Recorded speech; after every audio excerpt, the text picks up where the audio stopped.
Hello ನಮಸ್ಕಾರ ನನ್ನ ಕರಾವಳಿ ಕುಟುಂಬಕ್ಕೆ. ಇವತ್ತು ನಾನು ಮರವಾಯಿ ಸುಕ್ಕ ಹೇಗೆ ಮಾಡೋದು ಅಂತ ತೋರಿಸ್ಕೊಡ್ತೀನಿ. ನಾನು ಆಲ್ರೆಡಿ ಒಂದು ಮರವಾಯಿ ಸುಕ್ಕ ಮಾಡೋದನ್ನು ಅಪ್ಲೋಡ್ ಮಾಡಿದ್ದೀನಿ ಚಿಪ್ಪಿ ಸಮೇತ. ಇದನ್ನು ಚಿಪ್ಪಿ ಬೇರ್ಪಡಿಸಿ ಹೇಗೆ ಮಾಡೋದು ಅಂತ ನೋಡ್ಕೊಂಡು ಮಾಡೋಣ ಬನ್ನಿ. ಅದಕ್ಕೂ ಮೊದಲು ನನ್ನ ಚಾನಲನ್ನು ಸಬ್ಸ್ಕ್ರೈಬ್ ಮಾಡಿದರೆ ಪ್ಲೀಸ್ ಸಬ್ಸ್ಕ್ರೈಬ್ ಮಾಡಿ, ಆಗ ಪಕ್ಕದಲ್ಲಿರೋ ಬೆಲ್ ಐಕನ್ನು ಕ್ಲಿಕ್ ಮಾಡಿ. ಯಾಕಂದರೆ ನಾನು ಯಾವುದೇ ವಿಡಿಯೋ ಅಪ್ಡೇಟ್ ಮಾಡಿದ್ರು ಮೊದಲ ವಿಡಿಯೋ ಅಪ್ಡೇಟ್ ನಿಮಗೆ ಬರುತ್ತೆ. ಸೊ ಇವಾಗ ಅದನ್ನು ಹೇಗೆ ಮಾಡೋದು ಅಂತ ಸ್ಟೆಪ್ ಬೈ ಸ್ಟೆಪ್ ನೋಡೋಣ ಬನ್ನಿ, ಚಿಪ್ಪಿಯನ್ನು ಬೇರ್ಪಡಿಸಿ ಹೇಗೆ ಮಾಡೋದು ಅಂತ. ಸೊ ಇವಾಗ ನಾನು ಆಲ್ಮೋಸ್ಟ್ ಇಲ್ಲಿ ನೋಡಿ 1 kg ಆಗೋಷ್ಟು ಮರವಾಯಿ ಇದು ಮಾಂಸವನ್ನು ತೊಗೊಂಡಿದ್ದೀನಿ. ಸೊ ಇವಾಗ ಇದನ್ನು ಬೇರ್ಪಡಿಸೋದು ಹೇಗೆ ಅಂದರೆ, ನೀವು ಒಂದು ಚಿಪ್ಪಿನ ತಂದುಬಿಟ್ಟು ಒಂದು ಪಾತ್ರೆಗೆ ಹಾಕ್ಬಿಟ್ಟು ಸ್ವಲ್ಪ ಅರ್ಧ ಲೋಟ ನೀರನ್ನು ಹಾಕ್ಬಿಟ್ಟು ಈ ಥರ ಬೇಯಿಸ್ಕೊಂಡ್ರೆ ಚಿಪ್ಪಿ ಓಪನ್ ಆಗುತ್ತೆ. ಓಪನ್ ಆದ ತಕ್ಷಣ ನೀವು ಇದನ್ನು ಮಾಂಸನ ಕೈಯಲ್ಲಿ ಬೇರ್ಪಡಿಸ್ಬೋದು. ನೋಡಿ ನಾನು ಬೇರ್ಪಡಿಸೋಂಥ ಆಲ್ಮೋಸ್ಟ್ 1 kg ಅಷ್ಟು ಮಾಂಸನ ಈ ರೀತಿ ತೊಗೊಂಡಿದ್ದೀನಿ. ಇದನ್ನು ಹೇಗೆ ಡ್ರೈ ರೋಸ್ಟ್ ಮಾಡೋದಂತ ನಾನು ಸ್ಟೆಪ್ ಬೈ ಸ್ಟೆಪ್ ನೋಡ್ಕೊಂಡು ಬರೋಣ ಬನ್ನಿ.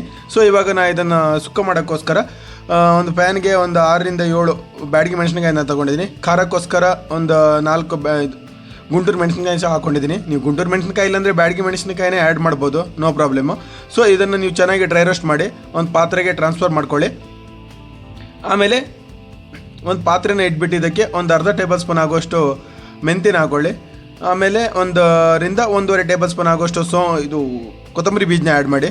ಆಮೇಲೆ ಒಂದು ಅರ್ಧ ಟೇಬಲ್ ಸ್ಪೂನ್ ಆಗೋಷ್ಟು ಜೀರಿಗೆ, ಒಂದು ಅರ್ಧ ಟೇಬಲ್ ಸ್ಪೂನ್ ಆಗೋಷ್ಟು ಸೋಂಪು, ಇವು 4 ಹಾಕ್ಬಿಟ್ಟು ನೀವು ಚೆನ್ನಾಗಿ ಡ್ರೈ ರೋಸ್ಟ್ ಮಾಡಿ ಇದನ್ನು ಒಂದು ಪಾತ್ರೆಗೆ ಟ್ರಾನ್ಸ್ಫರ್ ಮಾಡಬೇಕು. ಇದನ್ನು ನೀವು ಚೆನ್ನಾಗಿ ಡ್ರೈ ರೋಸ್ಟ್ ಮಾಡಿಲ್ಲ ಅಂದರೆ ಇದು ನಿಮಗೆ ತರ್ತರಿಯಾಗಿ ಪೌಡ್ರ್ ಆಗೋಲ್ಲ. ಸೊ ನೀವೇನಾದರೂ ಚೆನ್ನಾಗಿ ಪೌಡ್ರ್ ಆಗಬೇಕಂದ್ರೆ ಡ್ರೈ ರೋಸ್ಟ್ ಮಾತ್ರ ಕ್ಲೀನಾಗಿ ಆಗಿರಬೇಕು, ಇಲ್ಲಾಂದ್ರೆ ಅದು ಮುದ್ದೆ ಆಗಿಬಿಡುತ್ತೆ. ಸೊ ಇವಾಗ ನಾನು ಇದಕ್ಕೆ ಸ್ವಲ್ಪ ಗರಂ ಮಸಾಲೆ ಐಟಮ್ ಆಗಿ ಒಂದು ಸ್ವಲ್ಪ ಸ್ಟಾರ್ ಹೂವು, ಆಮೇಲೆ ಒಂದು 2 ಇಂಚ್ ಆಗುವಷ್ಟು ಚಕ್ಕೆ, ನಾನು ದಾಲ್ಚಿನ್ನಿನ ತೊಗೊಂಡಿದ್ದೀನಿ.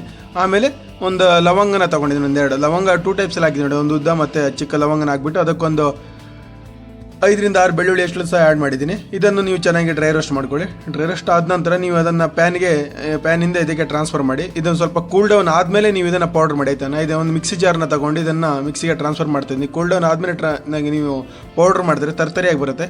ಇದಕ್ಕೊಂದು ಅರ್ಧ ಟೇಬಲ್ ಸ್ಪೂನ್ ಆಗೋಷ್ಟು ಹಳದಿನೂ ಸಹ ಆ್ಯಡ್ ಮಾಡಿದ್ದೀನಿ. ಆ್ಯಡ್ ಮಾಡಿ ಪೌಡ್ರ್ ಮಾಡೋದು ನೋಡಿ, ಈ ರೀತಿ ಪೌಡ್ರ್ ಆಗಿರುತ್ತೆ. ಸೊ ನೀವು ಇದನ್ನು ಚೆನ್ನಾಗಿ ಡ್ರೈ ರೋಸ್ಟ್ ಮಾಡಿಲ್ಲ ಅಂದರೆ ಈ ರೀತಿ ಪೌಡ್ರ್ ಆಗಲ್ಲ, ಅದು ಮುದ್ದೆ ಆಗಿಬಿಡುತ್ತೆ. ಸೊ ಇವಾಗ ನೀವು ಒಂದು ಪ್ಯಾನ್ನ ತೊಗೊಂಡು ಇದಕ್ಕೆ ಒಂದು 4 ರಿಂದ 5 ಟೇಬಲ್ ಸ್ಪೂನ್ ಆಯಿಲ್ ಹಾಕಿ. ಆಯಿಲ್ನ ಹಾಕ್ಬಿಟ್ಟು ಇದಕ್ಕೆ ನೀವು ಒಂದು 2 ರಿಂದ 4 ಎಸ್ಲಾಗುವಷ್ಟು ಕರಿಬೇವಿನ ಸೊಪ್ಪನ್ನ ಆ್ಯಡ್ ಮಾಡಿ. ಕರಿಬೇವಿನ ಸೊಪ್ಪನ್ನ ಹಾಕಿದ ನಂತರ ಚೆನ್ನಾಗಿ ಫ್ರೈ ಮಾಡಿ ಅದನ್ನು. ಸೊ ಇದಕ್ಕೆ ಒಂದು 3 ಹಸಿಮೆಣಸಿನಕಾಯಿ ಸಹ ಆ್ಯಡ್ ಮಾಡಿದ್ದೀನಿ. ನೀವು ಸ್ವಲ್ಪ ಖಾರ ಬೇಕಂದರೆ ಇನ್ನೂ ಜಾಸ್ತಿ ಆ್ಯಡ್ ಮಾಡ್ಬೋದು ಆಯಿತಾ, ಅದಕ್ಕೇನು ಪ್ರಾಬ್ಲಮ್ ಇಲ್ಲ. ನೀವು ಇನ್ನು ಸ್ಪೈಸ್ ಎಷ್ಟು ಬೇಕೋ ಅಷ್ಟು ಆ್ಯಡ್ ಮಾಡ್ತಾ ಹೋಗಿ. ಇವನ್ನ ಮೆಣಸಲು ಸಹ ಜಾಸ್ತಿ ಬೇಕಂದರೆ ಜಾಸ್ತಿ ಆ್ಯಡ್ ಮಾಡಿ. ನಾನು ಇದಕ್ಕೆ ಒಂದು ದೊಡ್ಡದೊಂದು 2 ಈರುಳ್ಳಿನ ಕಟ್ ಮಾಡಿ ಚಿಕ್ಕದಾಗಿ ಕಟ್ ಮಾಡಿ ತೊಗೊಂಡಿದ್ದೀನಿ. ಈರುಳ್ಳಿ ಮಾತ್ರ ಇದೇ ರೀತಿಯಲ್ಲಿ ಕಟ್ ಮಾಡಿ, ನೀವು ದೊಡ್ಡದಾಗಿ ಕಟ್ ಮಾಡೋಕ್ಕೆ ಹೋಗಬೇಡಿ.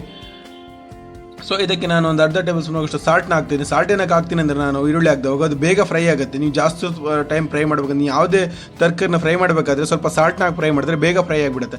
ಇವಾಗ ಅದಕ್ಕೆ ನಾನು ಬೇರ್ಪಡಿಸಿದಂಥ ಮಾಂಸನ ತೊಗೊತಿದ್ದೀನಿ, ಮರವಾಯಿ ಮಾಂಸನ. ಸೊ ಇದಕ್ಕೆ ನೋಡಿ, ನೀವು ಮರವಾಯಿ ಮಾಂಸ ತೆಗೆದಾದ್ಮೇಲೆ ಅದರಲ್ಲಿ ಸ್ವಲ್ಪ ವಾಟರ್ ಇರುತ್ತೆ ಆಯ್ತಾ ಚಿಪ್ಪೆಯಲ್ಲಿ. ಸೊ ವಾಟರ್ನ ಸ್ವಲ್ಪ ಕಲೆಕ್ಟ್ ಮಾಡಿ ಒಂದು ಅರ್ಧ ಲೋಟ ಆಗೋಷ್ಟು ಇದಕ್ಕೆ ಆ್ಯಡ್ ಮಾಡಿ. ಅದು ಟೇಸ್ಟ್ ಮಾತ್ರ ನೆಕ್ಸ್ಟ್ ಲೆವೆಲ್ ಕೊಡುತ್ತೆ ಆ ವಾಟ್ರಿಂದ.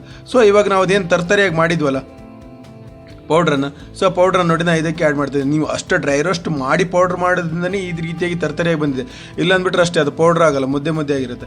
ಸೊ ಇದನ್ನು ನೀವು ಎಷ್ಟು ಬೇಕಷ್ಟು ಪೌಡ್ರನ್ನ ಆ್ಯಡ್ ಮಾಡಿ. ನಾನು ಆಲ್ಮೋಸ್ಟ್ ಎಲ್ಲ ಪೌಡ್ರನ್ನ ಆ್ಯಡ್ ಮಾಡಿದ್ದೀನಿ ಇಲ್ಲಿ, ಏನಕ್ಕಂದರೆ ಖಾರ ಚೆನ್ನಾಗಿ ಬರಲಿ ಅಂತ. ಸೊ ಇದಕ್ಕೆ ನಾನು ತೆಂಗಿನಕಾಯಿನ ಪೌಡ್ರನ್ನ ಹಾಕೊತೀನಿ. ತೆಂಗಿನಕಾಯಿನ ಪೌಡ್ರ್ ಮಾಡೋದೇನು ದೊಡ್ಡ ವಿಷಯ ಅಲ್ಲ ಇದು. ನೀವು ಒಣ ಕೊಬ್ಬರಿನ ತೊಗೊಂಡು ಚಿಕ್ಕದಾಗಿ ಸ್ಲೈಸ್ ಮಾಡಿಬಿಟ್ಟು ಮಿಕ್ಸಿಗೆ ಹಾಕಿ ರುಬ್ಬಿದ್ರೆ ಈ ರೀತಿಯಾದ ತರ್ತರಿಯಾಗಿ ಪೌಡ್ರ್ ಆಗುತ್ತೆ. ಸೊ ಈ ರೀತಿ ಚೆನ್ನಾಗಿ ಪೌಡರ್ ಆದ ನಂತರ ನೀವು ಖಾರ ಮತ್ತು ತೆಂಗಿನಕಾಯಿ ಪೌಡ್ರನ್ನ ಹಾಕ್ಬಿಟ್ಟು ಚೆನ್ನಾಗಿ ಮಿಕ್ಸ್ ಮಾಡಿ ಡ್ರೈ ರೋಸ್ಟ್ ಮಾಡಿ ಒಂದು 5 ರಿಂದ 10 ನಿಮಿಷ. ಇದನ್ನು ನೀವು ಯಾವುದೇ ಕಾರಣಕ್ಕೂ ಬಿಡೋಕ್ಕೆ ಹೋಗ್ಬೇಡಿ, ಬಿಟ್ಟರೆ ಅದು ಸೀದೋಗ್ಬಿಡುತ್ತೆ. ಸೊ ಈ ರೀತಿ ಚೆನ್ನಾಗಿ ಇದನ್ನು ರೊಟೇಟ್ ಮಾಡ್ತಾನೆ ಇರಿ. ತರ್ತರಿ ಆಗಿ ಪೌಡ್ರ್ ಹಾಕಿದ ನಂತರ ಇದನ್ನು ಚೆನ್ನಾಗಿ ಡ್ರೈ ರೋಸ್ಟ್ ಮಾಡಿ. ಇದನ್ನು ಈ ರೀತಿ ನೀವು ಸುಕ್ಕ ಮಾಡೋದ್ರಿಂದ ನೀವು ನೀರು ದೋಸೆ, ಚಪಾತಿ ಮತ್ತು ಪರೋಟ, ಇವನ್ ಗಂಜಿ ಜೊತೆ ಊಟ ಮಾಡೋಕ್ಕೆ ಚೆನ್ನಾಗಿರುತ್ತೆ. ನೀವು ಲಾಸ್ಟಲ್ಲಿ ಒಂದು ಸ್ವಲ್ಪ ಕೊತ್ತಂಬರಿ ಸೊಪ್ಪು ಅಥವಾ ಈರುಳ್ಳಿ ಹೂವನ್ನ ತಗೊಂಬಿಟ್ಟು ಗಾರ್ನಿಷ್ ಮಾಡ್ಬೋದು, ಅದು ಆಪ್ಷನ್, ನೀವು ಬೇಕಾದರೆ ಮಾಡಿ, ಇಲ್ಲಾಂದ್ರೆ ಇಲ್ಲ.